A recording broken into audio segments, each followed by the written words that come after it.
पहले कानपुर चलते हैं, वहां पर राकेश जी हमारे साथ मौजूद हैं। राकेश जी नमस्कार, क्या सवाल है आपका, पूछिए। नमस्कार सर, पीएनबी है हमारे पास 2,500 शेयर 80 रुपए के। ओके, लॉन्ग टर्म के लिए लिए थे, क्या करना है? ये हाल की खरीदारी में लिया है या पुरानी खरीदारी की है? नहीं, अभी हाल की खरीदारी की है। ओके, तो आशीष जी, ये पीएनबी पिछली बार भी बहुत सारे निवेशक 80, 82, 85 इस जोन में फंसे हुए हैं और अब दोबारा ये स्टॉक वही 72 का लेवल पार करके 75, 80 तक आके थक गया। क्या करना चाहिए इसमें? जी सुमित जी, एग्जैक्टली जैसे आपने बताया, एक रेजिस्टेंस जोन जरूर बना हुआ है पीएनबी का, और यही एक जोन है जहां से अगर ब्रेकआउट आ जाता तो फिर इसमें 120 तक के भी लेवल्स खुल जाते हैं। लेकिन इस बार भी थोड़ा सा प्रॉफिट टेकिंग हमने देखा उस जोन में। लेकिन ओवरऑल जिस हिसाब का स्ट्रक्चर है सारे पब्लिक सेक्टर बैंक्स का और चार्ट स्ट्रक्चर जो बने हुए हैं वो काफी स्ट्रांग है। हमें लगता है कि बने रहना चाहिए इन्हें। जो स्टॉप लॉस इन्हें बस एक मेंटेन करना है, 70 to 50 का एक एसएल मेंटेन करे। हमें लगता है एक बाउंस बैक वापस देखने मिलेगा जो कि 80 to 83 के लेवल देखने मिल सकता है। और उसके बियॉन्ड अगर ब्रेकआउट आता है तो फिर जैसे मैंने बोला 100 और 120 तक के भी लेवल्स पीएनबी में देखने मिल सकते हैं। तो होल्ड करने की सलाह है PNB with a stop loss of 70 to 50। Okay, तो 72, 50 का एक स्टॉप लॉस लेके आप बने रहो, वो ज्यादा बेटर है। पौंडीचेरी चलते हैं, सरिता जी वहां पे मौजूद हैं। सरिता जी नमस्कार, क्या सवाल है आपका? नमस्ते सुमित जी। नमस्कार मैम। मेरे पास में 13 स्टॉक है फाइजर के। ओके, 8 at 4508 पे जी। और तो मैं जानना चाहती हूँ क्या इसे रखना चाहिए, क्योंकि वो लॉस हो रहा है बहुत समय से। इनफैक्ट ये सरिता जी बहुत स्लो मूविंग स्टॉक है। इसे यूएस में भी बोला जाता है ये ज़ॉम्बी स्टॉक, क्योंकि बहुत धीरे धीरे चलता है और बहुत अटक अटक के रहता है आमतौर पे। वैसे नजरिया आपकी लंबी अवधि का, राइट? हाँ जी। ओके, तो आशीष जी फाइजर के शेयर हैं करीब 13, 4508 रुपए के दाम पे खरीदारी है, 550 रुपए नीचे है, क्या करना चाहिए? जी सुमित जी, जैसे आपने बताया ये स्टॉक काफी स्लो चल रहा है और जिसका पूरा फार्मा में एक अच्छा बाइंग इंटरेस्ट देखने मिला, जैसे हमने औरोबिंदो फार्मा और ग्लेनमार्क जैसे स्टॉक में भी देखा एक अच्छा रनअप आ चुका है। फाइजर में अभी भी वैसा वो रनअप ड्यू है। स्टॉक वापस अपना 200 डेमा जरूर रीगेन किया है। हमें लगता है एक अहम रेजिस्टेंस एरिया जो इसे ब्रेकआउट दे चुका है। अब थोड़ा सा वेट करने की सलाह है। जो एक स्टॉप लॉस इसमें मेंटेन करना है, 3850 का एक एसएल मेंटेन करे। हमें लग रहा है कि शायद इस बार का ये जो ब्रेकआउट है इसमें 40 to 50 तक के लेवल्स देखने मिल सकते हैं। एक बार वहां पे वापस इस स्टॉक को एनालाइज करवा लीजिए, क्योंकि वो भी एक इसका रेजिस्टेंस जोन है। तो 40 to 50 तक का एक जोन यहाँ बना हुआ है। वहां पे आके जब स्टॉक आए तो एक बार वापस री एनालिसिस करवा ले इसकी। तो आप अभी तो फिलहाल बने रहे, लेकिन जैसे जैसे लेवल्स आपको बताए हैं अकॉर्डिंगली आप उसे फॉलो कर सकते हैं। अब बातचीत करते हैं मेघा जी से, जो कि हमारे साथ जबलपुर से मौजूद है। मेघा जी नमस्कार, सवाल पूछिए। नमस्ते सर। नमस्कार सर मेरे पास सारेगामा है 150 शेयर 418 पर, और आईक्यू है 81 शेयर 359 पर। ओके, और तो दोनों में नजरिया आपका? Long term sir, long term. Okay, तो आशीष जी एक है सारेगामा, 480 रुपए के दाम पे खरीदारी है, 150 शेयर है, करीब 362 आ रहा है, 125 रुपए के आसपास लॉस है। और दूसरा आईक्यू लाइटिंग, ये हाल का ही लिस्टेड स्टॉक है, इसको लेकर आप क्या राय रखते हो? जी सुमित जी, पहले तो सारेगामा पे राय देता हूँ, क्योंकि 200 डेमा पे ही सपोर्ट ले रहा है सारेगामा। एक अहम जोन है। यहाँ से एक हमें लगता है कि शायद बेस फॉर्मेशन हो गया है स्टॉक में। थोड़ी सी गिरावट देखने मिली थी हमें सितंबर मंथ में, लेकिन एक बेस फॉर्मेशन बनता हुआ देखने मिला है 350 का जो जोन है वहां पर।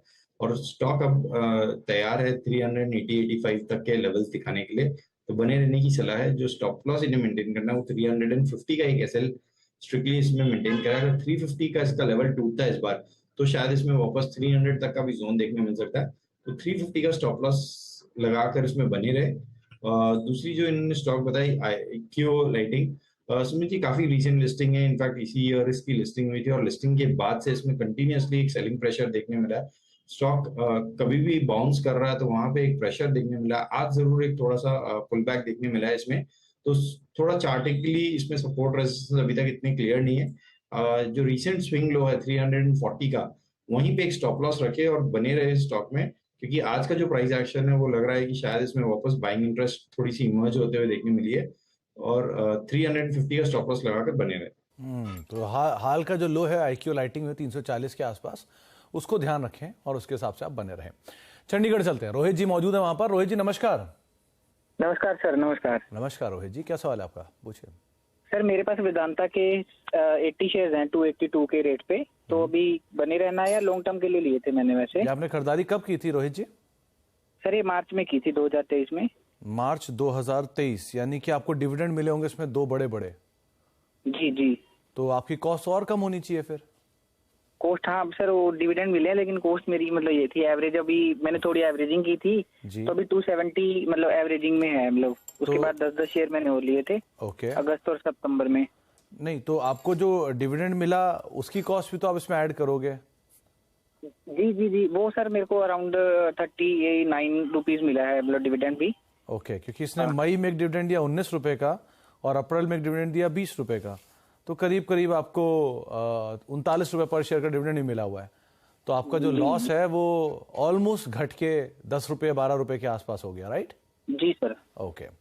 तो आशीष जी, वेदांता वैसे on a face of it तो लॉस 55-56 रुपए दिख रहा है, लेकिन डिविडेंड एडजस्ट कर दें जो कि करना भी चाहिए तो लॉस करीब 18 रुपए 17 रुपए के आसपास का है।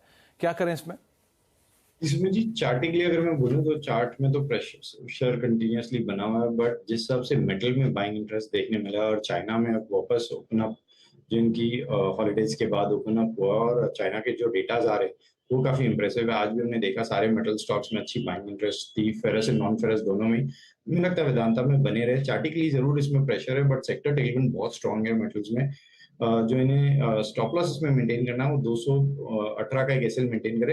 हमें लगता है कि ये जो स्विंग है ये 250 तक के लेवल्स दिखा सकता है, तो होल्ड करने की सलाह है।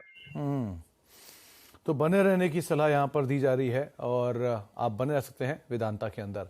मुंबई चलते हैं, इंदर जी हमारे साथ मौजूद है वहां बातचीत करने के लिए। इंदर साहब नमस्कार, क्या सवाल है आपका, पूछिए। नमस्कार सर जी।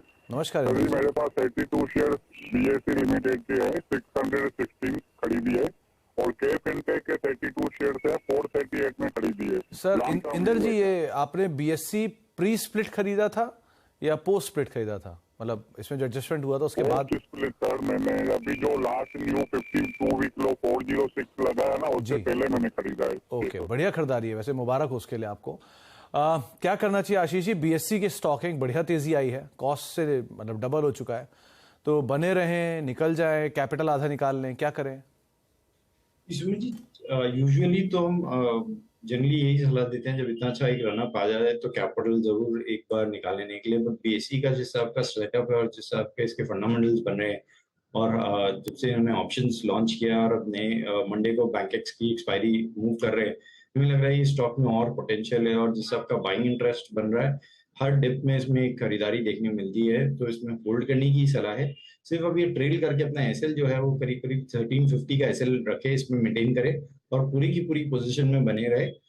इनफैक्ट कोई डिप आता तो उसमें जरूर ऐड करने की भी सलाह रहेगी। हमें लगता है इसमें शायद 1750 तक के भी लेवल्स देखने मिल सकते हैं, तो होल्ड करने की सलाह अगर इनका लॉन्ग टर्म का व्यू है तो स्टॉक में। तो दूसरा जी, तो 1750 तक की चाल शायद यहाँ पे आते हुए दिखाई पड़ सकती है, तो आप बने रहें, वो ज्यादा बेटर रहेगा। ओपी जैन साहब हमारे साथ मौजूद हैं हिसार से बातचीत करने के लिए। जैन साहब नमस्कार, सवाल पूछिए।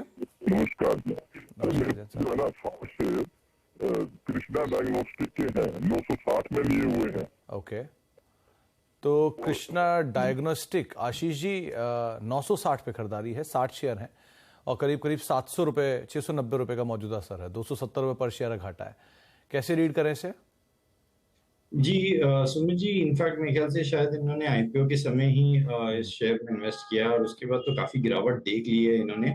अब स्टॉक एक थोड़ा सा वापस चाल ऊपर की तरफ देना में स्टार्ट किया है और जिस हिसाब से वापस डायग्नोस्टिक शेयरों में एक बाइंग इंटरेस्ट देखने मिली है, हमें लगता है कि बने रहे स्टॉक में। जो स्टॉप लॉस इन्हें मेंटेन करना वो 650 का एक एसएल मेंटेन करे।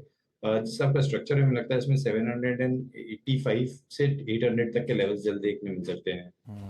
785 और 800 तक के लेवल्स यहाँ देखने को मिल सकते हैं। रितेश जी हमारे साथ मौजूद हैं बोकारो झारखंड से बातचीत करने के लिए। रितेश जी नमस्कार। नमस्ते सर। नमस्कार। एक्चुअली मेरे पास 2 शेयर्स हैं, एक एनर्जी एक्सचेंज और IEX, वो 1100 शेयर है 168 पे, और एक है न्यूको विस्टा, वो मैंने आईपीओ में लिया था और अभी उसका मतलब एवरेज प्राइस मेरा 420 के आसपास है जी। तो दोनों में समय क्या दे सकते हैं आप रितेश जी? लॉन्ग टर्म के लिए मैंने सोचा था। ओके, तो आशीष जी एक तरफ है IEX, ये चला एक तरफा और उसके बाद सभी रिटेल निवेशक ट्रैप हुए और तब से इसमें फंसे हुए हैं, कोई चला ही नहीं उसके बाद से। एक तरफा चाल के बाद जब स्प्लिट हुआ और उसके बाद हिला ही नहीं है। और दूसरा नुवोको विस्टा एक कैपेबल एसेट है, देश की 5वीं सबसे बड़ी सीमेंट कंपनी होने के बावजूद स्टॉक ने वो रिएक्शन नहीं दिया जो एक्सपेक्ट कर रहे थे सब। सो कैसे रीड कर रहे हो आप इन दोनों को? जी सुनील जी, काफी डिसअपॉइंटमेंट किया है आईएक्स ने। जब से स्प्लिट हुआ था मेरे ख्याल से 240 to 50 का जो जोन था वहां पे स्प्लिट आया था, और पोस्ट कोविड ये पूरे प्लेटफॉर्म वाले कंपनीज में एक बहुत अच्छा रनअप था, उसी समय ये चला। बट उसके बाद से जो प्रेशर बना है इसमें, हर उछाल में इसमें एक सेलिंग प्रेशर देखने मिलता है और वापस स्टॉक स्लिप हो जाता है। 200 डेमा एक अहम रेजिस्टेंस एरिया बना हुआ है। हमें लगता है कि कोई भी उछाल आए तो इसमें से एक बार एग्जिट करने की सलाह है। ये जो लॉन्ग है अगर रख रहे हैं तो 130 का एक स्टॉप लॉस बनाकर रखें, और कोई भी उछाल आए तो वहां पे एक बार एग्जिट करने की सलाह है, क्योंकि ये एज अ इन्वेस्टर फ्रेंडली या लॉन्ग टर्म लेवल के स्टॉक नहीं है। नुवोको विस्टा की अगर मैं बात करूं तो जरूर रिसेंट लिस्टिंग है, लास्ट ईयर 2021 की लिस्टिंग है, बट ओवरऑल सीमेंट सेक्टर में अच्छा बाइंग इंटरेस्ट बना हुआ है। और जिस सब का पोस्ट जो एसीसी एंड अंबुजा के बाद सीमेंट सेक्टर में एक वापस अच्छा मूव देखने मिला हमें, तो इसमें होल्ड करने की सलाह है। 350 का एक एसएल मेंटेन करे नुवोको विस्टा में। हमें लगता है कि इसमें 400 तक का लेवल इन्हें जल्द देखने मिल सकता है। तो नुवोको विस्टा और आईएक्स दोनों को लेकर आपने आशीष जी की राय अभी सुनी। एक ब्रेक का वक्त हो गया, ब्रेक के बाद लौटेंगे और आशीष जी से एक रैपिड फायर करेंगे। ज्यादा से ज्यादा सवाल जो कि सोशल मीडिया पर हैं उस पर हम बातचीत करते हैं छोटे से ब्रेक के उस पार। और हमारे साथ आशीष बहेती सर मौजूद हैं पुणे से, जिनसे हम बातचीत कर रहे हैं, और अब ज्यादा से ज्यादा सवालों को लेते हैं जल्दी से जल्दी डिजिटल मीडिया के जरिए। पहला सवाल आया है पराग अशर साहब का। उन्होंने एक सवाल पूछा है एनएमडीसी को लेकर। 1320 रुपए के दाम पर उनकी खरीदारी, 1320 शेयर है 113 रुपए के दाम पर। आशीष सर, आज का स्टार परफॉर्मर था ये, क्या करना चाहिए इन्हें?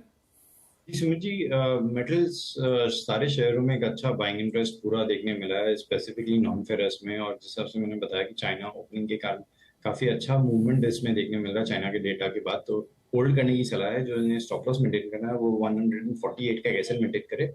जिस आपका स्ट्रक्चर है हमें लगता है 170 तक का लेवल इन्हें जल्द देखने मिल सकता है। ओके। देवेश नायर साहब ने एक सवाल पूछा है, इनके पास लेमन ट्री के शेयर हैं 400 118 रुपए के दाम पर, और दावत के शेयर हैं, यानी कि वो चावल वाली कंपनी जो है, 1050 रुपए के दाम, 1050 शेयर 178 के दाम पर। क्या करें इन दोनों में? जी सुमित जी, लेमन ट्री का चार्ट स्ट्रक्चर बहुत अच्छा है, और जिस हिसाब से पूरे hotel industry specially Indian hotels और लेमन ट्री का मूवमेंट है चार्ट पे वो काफी इंप्रेसिव है। होल्ड करने की सलाह है लेमन ट्री। जो इन्हें कॉस्ट स्टॉप लॉस मेंटेन करना है, इनकी कॉस्ट से थोड़ा सा ही नीचे 116 का एसएल मेंटेन करे। हमें लगता है इसमें 130 और 135 तक के लेवल इन्हें जल्दी देखने मिल सकते हैं। दूसरा जो स्टॉक आपने बताया मेरे ख्याल से जीपीआईएल नहीं, वो केआरबीएल जी। केआरबीएल थोड़ा सा कंसोलिडेशन में फंसा हुआ है स्टॉक। एक अहम सपोर्ट एरिया के पास आ गया वापस। इसका 200 डेमा जो है 377 एंड 380 का जो जोन है वहां पर वापस ये स्टॉक अप्रोच करता हुआ देखने मिल रहा है। वहीं पे एक स्टॉप लॉस इन्हें मेंटेन करना है, 380 का एक एसएल मेंटेन करे और होल्ड करे। हमें लगता है इसमें शायद एक वापस पुल बैक देखने मिल सकता है, जिसे 410 तक का लेवल दिखा सकता है। जी। पुनीत चतुर्वेदी साहब लखनऊ से पूरे परिवार के साथ आपसे एक सवाल पूछ रहे हैं। 50 शेयर रिलायंस के इनके पास है 2283 रुपए के दाम पर। क्या करना चाहिए? क्या ये और खरीदारी कर सकते हैं?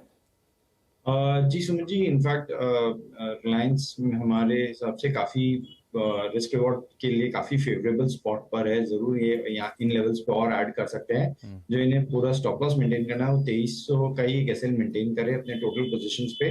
और हमें लगता है इसका जो 200 डेमा है 2400 का जो जोन है, इसका ब्रेकआउट मिलता है तो इसमें वापस 2500 और 2550 तक के लेवल्स देखने मिल सकते हैं। तो रिलायंस ऐड करने की सलाह है इन लेवल्स पे। डिस्क्लेमर न्यूज से पहले एक सवाल संदीप जैन साहब का आया है, वो भी रिलायंस जियो फाइनेंशियल पे पूछ रहे हैं। 240 रुपए के दाम पे खरीदारी है 400 शेयर, यहां पर भी ऐड कर सकते हैं, क्या करें ये? जी सुमित जी, जियो फाइनेंशियल्स में भी ऐड करने की सलाह है। हमें लगता है अगर थोड़ा सा लॉन्ग टर्म का व्यू है इनका 1 से 2 साल का, तो जियो में अच्छा है, इन्हें रिटर्न्स देखने मिल सकता है। जिस आपकी इनकी बुक है तो रीसेंट लिस्टिंग तो चार्ट्स पे ज्यादा कुछ डेटा नहीं है, बट जिस हिसाब से फंडामेंटली ये जो स्टॉक है तो काफी स्ट्रेंथ है, तो होल्ड करने की सलाह है। इनफैक्ट इन लेवल्स पे भी ऐड किया जा सकता है। जो इन्हें एक एसएल मेंटेन करना है वो 215 का एक कलेक्टिव एसएल मेंटेन करें। ओके। साहिल ठाकुर साहब पूछ रहे हैं कि इनके पास अदानी पावर के 150 शेयर हैं 287 रुपए के दाम पर। जी सुमित जी, अडानी पावर का थोड़ा सा प्रेशर में देखने मिल रहा है, और जब से ये पिछले 3-4 दिनों में आप देखिए अडानी के सारे स्टॉक्स में एक अच्छा सेलिंग प्रेशर देखने मिल रहा है। हमारी सलाह है एक बार एग्जिट कर ले अडानी पावर से इन लेवल्स पे। ओके, इसके अलावा एक सवाल आया है मोल्टेक पैकेजिंग को लेकर। ये सवाल पूछा गया पिंकू कुमार जी के जरिए। इनके पास मोल्टेक पैकेजिंग के शेयर है 956 रुपए के दाम पर, क्या करना चाहिए इन्हें? सुमित जी, इस स्टॉक में काफी प्रेशर है। इनफैक्ट जुलाई से अगर आप देखेंगे चार्ट्स तो कंटिन्यूसली जो इसका 1000 का लेवल था वहां से जो इसमें स्लिप चालू हुआ है, कंटिन्यूसली गिरावट है। हमारी सलाह है इस पे से एग्जिट कर लें। नितिन अग्रवाल साहब के पास बैंक ऑफ इंडिया के 250 शेयर हैं 112 रुपए पर, ये क्या कर सकते हैं? जी Sumit ji, overall PSU banks में बाइंग इंटरेस्ट काफी अच्छा बना हुआ है, होल्ड करने की सलाह है। जो इन्हें स्टॉप लॉस मेंटेन करना वो 103 का एसएल मेंटेन करे। हमें लगता है बैंक ऑफ इंडिया में वापस 115 तक के लेवल इन्हें देखने मिल सकते हैं। ओके, और जाने से पहले सोनू सचन साहब का सवाल, हैप्पीएस्ट माइंड पर लॉन्ग टर्म के लिए कहां एंट्री करनी चाहिए इन्हें? सुमित जी, अगर मैं लॉन्ग टर्म के लिए एंट्री बोलूँ तो शायद हैप्पीएस्ट माइंड से बेटर वेल प्लेस्ड एलटीटीएस और बिरलासॉफ्ट जैसे स्टॉक्स है। अगर इन्हें मिड कैप आईटी में ही जाना है तो हैप्पीएस्ट माइंड की अगर मैं बात करूँ तो इसमें जरूर एक प्रेशर देखने मिल रहा है। स्टॉक जहाँ बाकी बिरलासॉफ्ट और एलटीटीएस जैसे स्टॉक अपने 52 वीक हाई पर है, ये